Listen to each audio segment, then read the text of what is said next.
کو میں اس شعر کے ساتھ دعوت دیتا ہوں. لے گا زمانہ خون کی ہر بوند کا حساب، لے گا زمانہ خون کی ہر بوند کا حساب، قاتل کو قتل عام سے تھکنے تو دیجئے.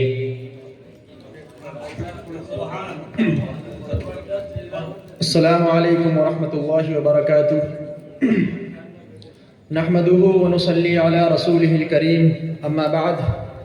قال الله تبارك وتعالى في القرآن المجيد: اعوذ بالله من الشيطان الرجيم، بسم الله الرحمن الرحيم، انما يخشى الله من عباده العلماء. صدق الله العظيم. وقال النبي صلى الله عليه وسلم: العلماء ورثة الانبياء. ہم اپنا معیار زمانے سے جدا رکھتے ہیں، ہم اپنا معیار زمانے سے جدا رکھتے ہیں، ہم اپنا محبوب بھی محبوب خدا رکھتے ہیں. محترم صدر جلسہ، معزز حکم صاحبان، مشفق و مربی اساتذہ کرام اور چنگستان دارالعلوم کے درخشندہ و تابندہ ستاروں، آج کی اس پرنور مجلس میں میری تقریر کا عنوان ہے عصر حاضر میں علماء کی ذمہ داریاں. محترم حضرات، اللہ تبارک و تعالی نے انسانوں کی ہدایت کے لیے کم و بیش 1,24,000 انبیاء علیہم السلام کو مبعوث فرمایا. سب سے آخر میں محمد رسول اللہ صلی اللہ علیہ وسلم کو مبعوث فرمایا. آپ صلی اللہ علیہ وسلم کے بعد سلسلہ نبوت بند فرما دیا. آپ صلی اللہ علیہ وسلم کی وفات کے بعد نبوت کی ذمہ داری بطور وراثت اس امت کے علماء کرام پہ ڈالی گئی ہے. چنانچہ حضرت صلی اللہ علیہ وسلم نے ارشاد فرمایا: العلماء ورثۃ الانبیاء. علماء کرام انبیاء علیہم السلام کے وارث ہیں. قرآن و حدیث کے ارشادات کے مطابق اس امت کے علماء کرام کا بہت بڑا مقام ہے. اللہ تعالیٰ نے قرآن پاک میں ارشاد فرمایا: انما یخشی اللہ من عبادہ العلماء. اللہ کے بندوں میں اللہ سے سب سے زیادہ ڈرنے والے علماء ہی ہیں. محترم حضرات، لیکن آج مجھے افسوس ہے اسلام کی حالت زار پر، آج مجھے افسوس ہے مسلمانوں کی مظلومیت پر، ان کی بے کسی، بے بسی اور ان کی تڑپتی روحوں پر.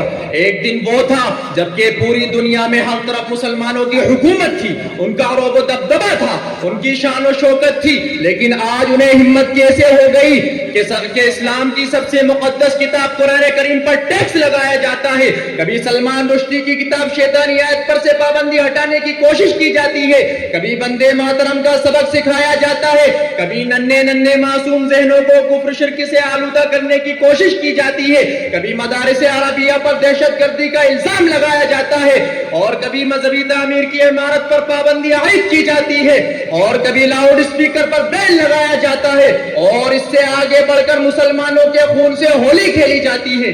مسلم بہو بیٹیوں کی عزتیں لوٹی جاتی ہیں، بے گناہ معصوم بچوں کو بموں سے اڑایا جاتا ہے، ان کے جسموں کو گولیوں سے چھلی کیا جاتا ہے، مسلمانوں پر ٹاڈا کا قانون استعمال کیا جاتا ہے، اور پوٹو کے قانون سے انہیں دہشت زدہ کیا جاتا ہے. مسلمانوں، ذرا سوچو تو صحیح، آخر اتنا بڑا انقلاب کیوں رونما ہوا؟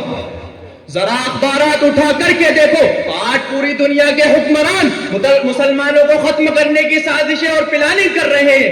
ایک طرف بابری مسجد گرتی ہے تو دوسری طرف فلسطین کے مسلمانوں کے خون سے ہولی کھیلی جاتی ہے، ان پر ظلم کیا جاتا ہے، ان پر زیادتی کی جاتی ہے، ان کے جسموں کو بموں سے اڑایا جاتا ہے، ان کے جسموں کو گولیوں سے چھلی کیا جاتا ہے.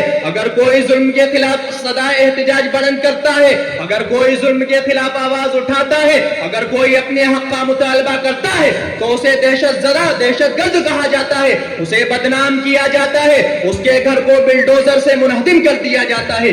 اے امت مسلمہ کے پاسبانوں، اٹھو، تعطل ختم کرو، جمود کو توڑ ڈالو، اپنے اندر صلاح الدین ایوبی جیسی غیرت و جرأت ہمت پیدا کرو، خالد بن ولید اور محمد بن قاسم کا عزم و استقلال پیدا کرو، اور اعلان کر دو: الاسلام یعلو ولا یعلی.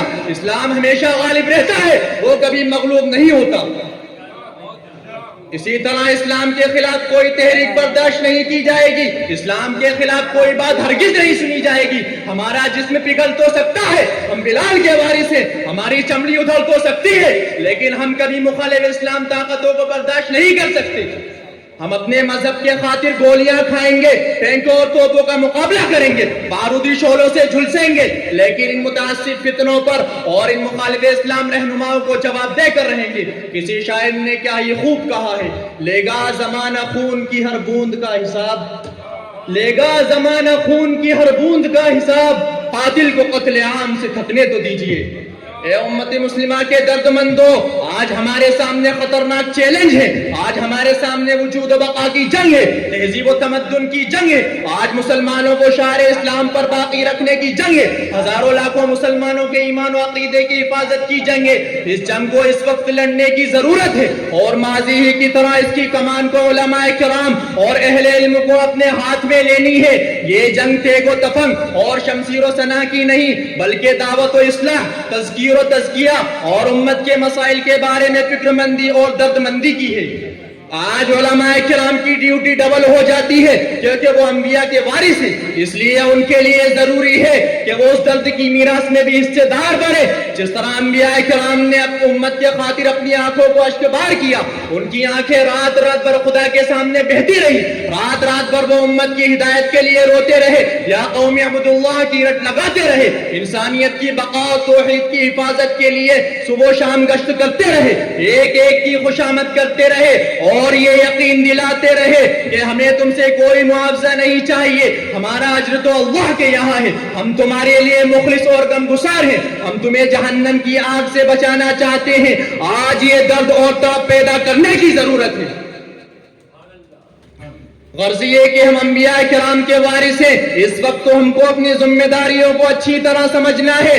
اب وقت نہیں ہے خانقاہوں اور درسگاہوں میں بیٹھ کر امت کی رہنمائی کی بات کرنے کا، بلکہ ہر طرح سے میدان عمل میں آنا ہوگا اور اسلام کی تعلیمات اور اس کے پیغام کو دنیا تک پہنچانا ہوگا۔ اب میں شعر کے ساتھ اپنی تقریر کو ختم کرتے ہوئے رخصت ہوتا ہوں۔